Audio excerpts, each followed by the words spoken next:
Hey, this video is for people who have a second generation early model Toyota Sequoia. Mine's a 2008.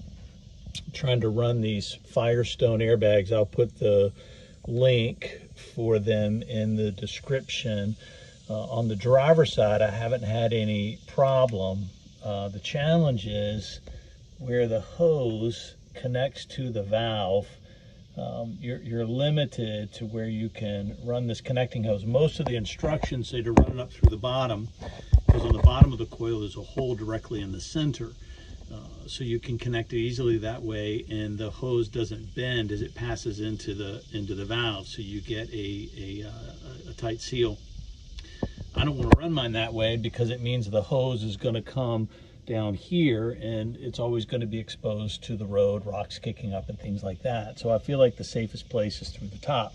The problem is that you really don't have a center hole at the top of where the coil seats into the frame.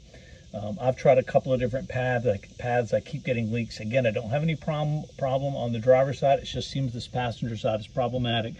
But as you look through this opening here in your frame, again, this is the passenger side rear wheel.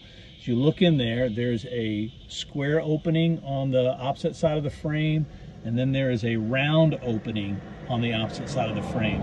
On the other side of that round opening, I found another small hole that you can fish the hose through so that you can get right on top here and it doesn't bend. Now, I have not lowered yet, which means that this space right is going to close, and then I think from putting my finger up in here, it feels like I'm going to be pretty close to the center. So I hope this helps with those of you who are trying to run bags.